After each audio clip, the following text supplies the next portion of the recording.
Good morning. Welcome to another new week. And this week is my favorite topic. It's all about strength training.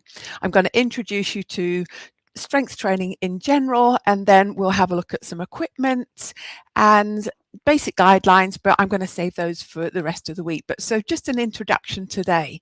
So there are different types of strength training. Initially, people would get put off because they would see these guys lifting heavy weights in the gym. Yeah, we're on. And a lot of women don't want big muscles. And the thing is that we're not going to get big muscles because we don't have enough testosterone, generally speaking, in the body. We'd have to take additional hormones, okay? But some of us like to have a little bit of muscle development just to make us look a little bit fitter and less skinny and weak. So we have powerlifting. Powerlifting is for competition where they mostly guys, women, no, women do it as well. So 3 main exercises. They do the squat with the barbell loaded up, the squat, the bench press lying down, pressing, and also the deadlift, which is bending over and lifting up the barbell. So that is purely for competition, and it's not really functional for our everyday living because it doesn't cover all the main muscle groups, and we don't need to be able to lift that much weight with those small reps. So the training is totally different.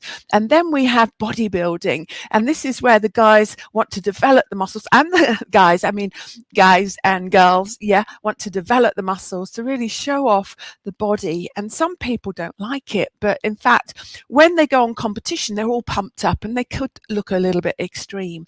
But when a bodybuilder is in a relaxed position, I think the muscles look really nice, the body looks shapely, but it's a personal preference. But muscles are a part of our body. We couldn't move, we couldn't function without muscles. So a lot of people, I hear them say, particularly younger females, I don't want muscles. But guys, we need to accept muscles. A big example of that is we always wanted to have a flat bottom, and that would mean no muscles, which would lead to, if you've watched my videos last week, lead to imbalance in the pelvis. But now it's all about building the muscles in the glutes, in the buttocks. They're really functional, and a lot of people are having some filler there as well, which is really, we want to get them stronger, not just bigger. So that's the bodybuilding, and then we've got the functional strength training. So we all need to add some external resistance so that we keep our body strong particularly as we get older. The thing is, it's not aging that causes weak muscles, it's the fact that we're doing less in our life.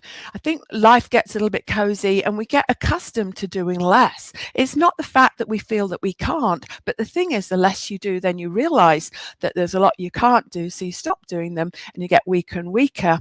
And then the end stage is what we call sarcopenia, which is wastage of the muscle mass. And this is really, really one of the main causes of lack of mobility and in your everyday life, disability. And this is one thing that we don't want. I think most of us want to stay independent as we get older. So there's lots of different types of resistance on the market. Traditionally, you've got your dumbbells. So dumbbells, these are just 1 kilo each, and you've got a variety of dumbbells. So you would start off with light dumbbells, and then we would need to increase the weight over time. So that could mean you'd need a lot of dumbbells ideally. All right. And that could be expensive and take up room. I'll show you a much better, more practical alternative in a minute. And with dumbbells, we need to use gravity. We're lifting the weight against gravity, so our body position is limited. All right. So sometimes we can't get in a functional position. For example, if I wanted to do some pulls, some rowing, which is a really important exercise for the back, I can't stand here and pull back because I'll mostly be working shoulders. So we have kettlebells, nice handle, great for some exercises, particularly working the glutes, but we can work every part of the body with a kettlebell, 1 or 2.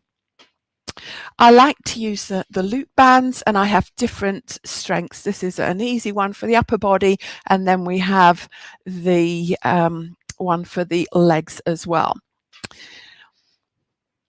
I like to work with bands. Yeah, we have this is a 5 to 10 pound resistance, and then we go up to a 10 to 15 pound resistance here, so you can see the difference, that one and then that one. The great thing about the bands is that I could have a double strand and that's double the resistance, or even quadruple that way. I can also hold the end like that, which is very functional, rather than the flexiband. Yeah, the flexiband, I don't actually have them here. I don't tend to use flexibands. They're not so versatile in your training.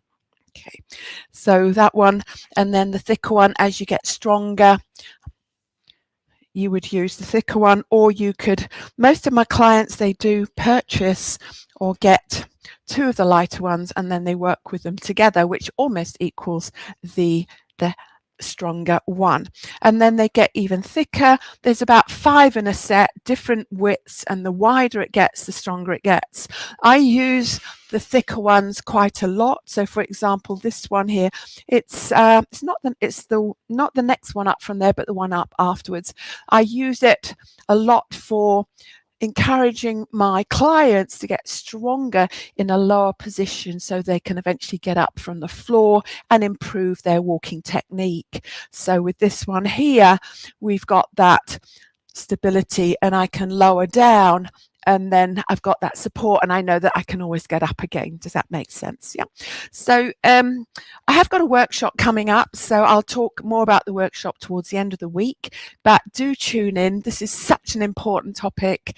Yes, as I say, use it or lose it. Really important. Oh, I didn't mention, so we call it strength training, weight training, resistance training. It's all the same thing, but within the training, the strength training that we need for old adults, we need endurance, muscle endurance, yeah, but it's a different type of strength. It's an endurance strength, and it uses different muscle fibers, and it's not going to give you that increased metabolism and stronger muscles for your everyday life. And then we've got power. Power is what we need. We need to have power, like a bit of an explosive movement, to get out of the chair. Strength won't just be enough, so we want that power, and also getting up the stairs. So there's various exercises that we use to increase the power in the body.